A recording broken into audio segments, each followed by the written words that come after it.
बच्चा जब पैदा होता है तो वो पूरी तरह से हेल्पलेस होता है। दूध पीने के सिवा और हाथ पैर की थोड़ी बहुत मूवमेंट के सिवा वो पूरी तरह से अपने माँ बाप पे दूसरे कामों के लिए डिपेंडेंट होता है।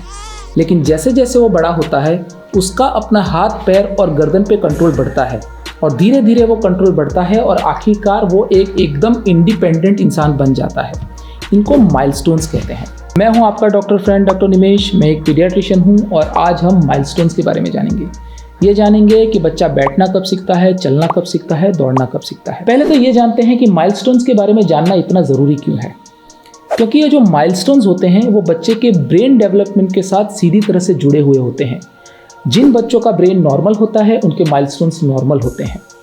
जिन बच्चे के ब्रेन में डिफेक्ट होती है, ब्रेन में कुछ तकलीफ होती है, मतलब कि डिलीवरी के टाइम पे ऑक्सीजन की कमी है, या फिर जिन बच्चों को बाद में कोई ब्रेन की डिफेक्ट आने वाली है, उन बच्चों के माइलस्टोन्स नॉर्मल नहीं होते हैं। तो अगर आपके बच्चे के माइलस्टोन्स नॉर्मल नहीं है तो आप टाइम पे अपने पीडियाट्रिशियन को दिखा सकते हो। वीडियो शुरू करने से पहले मैं ये बात ज़रूर बताऊंगा कि इस वीडियो में जो मैं माइलस्टोन्स की टाइम बताऊंगा, मतलब कि बच्चा बैठना कब सीखता है, चलना कैसे सीखता है, ये जो मैं टाइम पीरियड बताऊंगा वो एवरेज है। हमारे पीडियाट्रिक्स की किताब में भी अलग अलग किताबों में ये माइलस्टोन्स अलग अलग दिए हैं।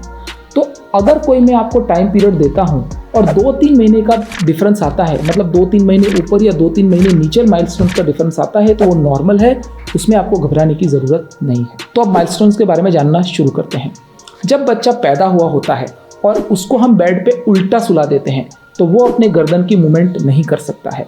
जब 1-8 महीने का होता है तब वो अपने गर्दन को साइड पे से बीच में लाना सीख जाता है। 3 महीने का बच्चा जब बेड पे उल्टा सुलाया होता है तो अपनी गर्दन को और कंधे के थोड़े हिस्से को ऊपर खींच सकता है। 6 महीने का बच्चा अपनी गर्दन को, कंधे को और चेस्ट को पूरी तरह से बेड के ऊपर ऐसे ले सकता है। 3 महीने से छोटे बच्चे के गर्दन पे अपना कंट्रोल नहीं रहता है। जब हम उसको उठाते हैं, हिलाते हैं तो उसके गर्दन ऐसे ऐसे हिलती है। 3 महीने पे उसका अपनी गर्दन पे कंट्रोल आ जाता है, जिसे हेड होल्डिंग कहते हैं। 5 महीने का बच्चा विद सपोर्ट बैठ सकता है। आप उसकी पीठ के पीछे तकिया रख के उसको सपोर्ट देके बिठा सकते हो। 6 से 8 महीने का बच्चा विदाउट सपोर्ट भी बैठ सकता है। 9 महीने पे बच्चा विद सपोर्ट खड़ा रहता है और 10 महीने का बच्चा विद सपोर्ट चल भी सकता है। 11 महीने का बच्चा जमीन पे और बेड पे क्राउलिंग मतलब घिसटना चालू कर देता है। 12 महीने पे बच्चा विदाउट सपोर्ट खड़ा रहता है।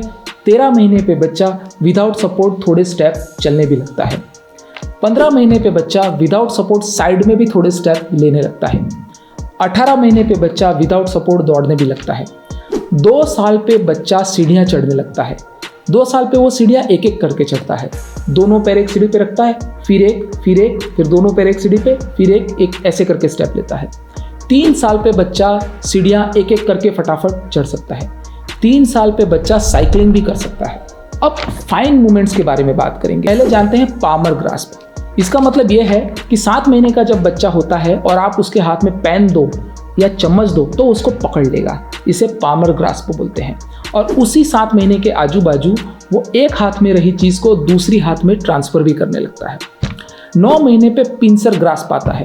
उसमें क्या होता है कि बच्चा पेन को या चम्मच को इंडेक्स फिंगर और अंगूठे से बहुत मुहिम तरीके से पकड़ सकता है। ये बहुत ज़रूरी है क्योंकि पिंसर ग्रास्प आने के बाद ही बच्चा चम्मच से खाना सीख सकता है। इसी के साथ ये वीडियो खत्म करते हैं। मैं हूं आपका डॉक्टर फ्रेंड डॉक्टर निमेश। वीडियो खत्म होने के साथ साथ मैं फिर से आपको याद दिलाना चाहता हूं कि इस वीडियो में मैंने जो टाइम पीरियड दिए हैं वो एवरेज है। 2-3 महीना ऊपर नीचे होना नॉर्मल है। अगर आपके बच्चे के माइलस्टोन बहुत ज़्यादा डिलेड हैं तो आपको अपने बच्चे के डॉक्टर को दिखाना चाहिए। वीडियो अगर आपको अच्छा लगा है तो इस वीडियो को लाइक कीजिए, चैनल को सब्सक्राइब कीजिए। कुछ पूछना चाहते हैं, कुछ जानना चाहते हैं तो कमेंट करें। अगर आप नमक सॉल्ट के बारे में जानना चाहते हैं और ये जानना चाहते हैं कि कौन सा सॉल्ट आपके बच्चे के हेल्थ के लिए ज़्यादा इफेक्टिव है तो इस वीडियो को देखने के बाद ये वीडियो ज़रूर देखें।